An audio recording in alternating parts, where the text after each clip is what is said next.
So Godzilla begins to attack a company's facilities for some reason that no one can explain.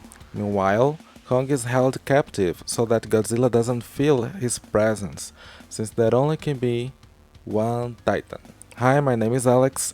Welcome to a new episode of Reasons Why, a podcast about pop culture, social issues, and today we're gonna talk about Godzilla vs. Kong.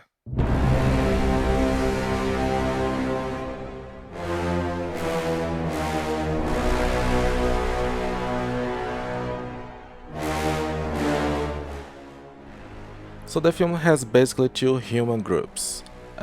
Basically one group for each member. So we have Godzilla's team, basically, and Kong's team. In Godzilla's team, Millie Bobby Brown's characters returns to try to fight a pattern in the monster's attacks, along with a schoolmate and a podcaster, since his father does not believe in her theories. That's right, we have a podcaster in the movie. Uh, this group is responsible for the most boring and nonsense parts of the movie. So, for example, how come a company with a limited resources allow the invasion of two teenagers in a geek? It is very convenient for the movie the way the things happen here, just to reveal us what is happening, what's going on. Certainly the weakest point of the film. So in Kong's team, we have this little girl who can communicate with the monster. With the monster, come on, Kong is so cute.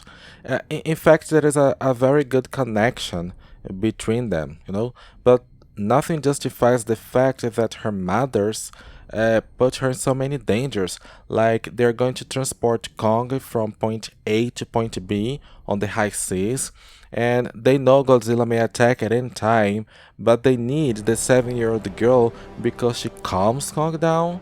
Really? Or, for example, they're going to the center of the Earth in anti-gravity ships which have not been tested yet to try to find a source of energy that nobody knows what it is exactly, and guess what? They're taking the girl with them. So, the award of Best Mother of the Year goes to Irene Andrews, lived here by Rebecca Hall. And that's it. Maybe the third negative point that I'd like to mention here is that after 10 minutes of movie, you already know the end. You already know who's gonna win the fight. But calm down, I'm not gonna spoiler anything. You're gonna have to watch and see for yourselves.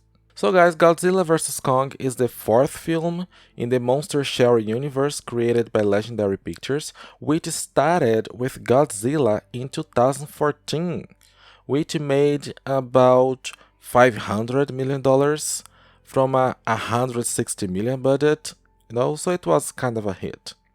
I don't think the movie directed by Gareth Edwards is bad. The director, by the way, is the director by the best Star Wars movie, in my opinion, which is Rogue One. I understand the director's idea of using human points of view so that we can feel better the scale of the monster. But the film turned out to be a bit boring, and you spend 90% of the time just seeing parts of Godzilla, especially his feet. They took a great advantage of the image of Bryan Cranston, who at that time was very famous because of Breaking Bad.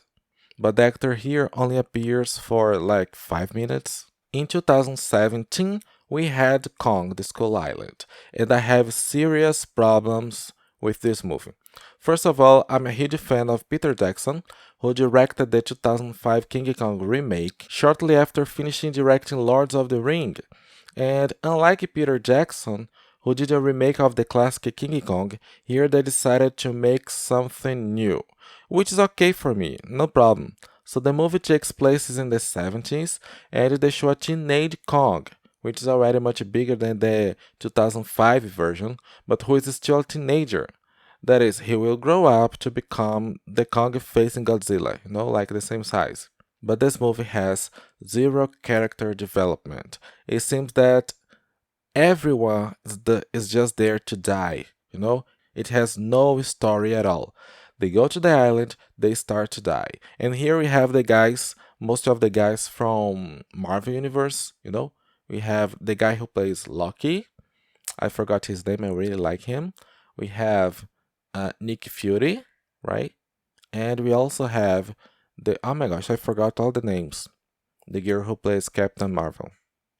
The movie raised a little more than $500 million out of a budget of $185 million. Well, no one can accuse the legendary of rushing to get their monsters to fight. In 2019, Godzilla 2 Kings of Monsters came out, a film that basically serves to show that there only can be one Titan. The film costed $170 million and, in my opinion, flopped. Less than $400 million? Are you kidding? Come on. Now back to Godzilla vs. Kong. So is the movie good or not? In my opinion, yes. The movie is very good, far better than I expected. I didn't believe they were going to make it, mainly because I didn't like the three previous movies. I don't think the first Godzilla is a great movie. It is okay. I don't like Kong at all. And Godzilla vs. Monsters, Godzilla Kings of Monsters, it is a movie that exists only to explain the importance of the King of Monsters. Only one Titan is possible. If there are two Titans, they will kill each other. That's all. So basically, if you liked the previous movies, you're gonna like this one. If you didn't like, you should give this one a try. We have two very good monsters, two icons of pop culture fighting, and the special effects are great.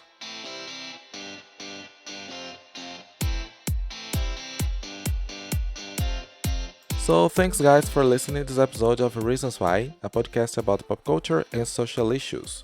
New episodes every Friday, and you can get in touch with me at reasonswhycast@gmail.com, or you can use my Instagram, Reasons Why, or my blog, reasonswhypodcast.blogspot.com. See ya!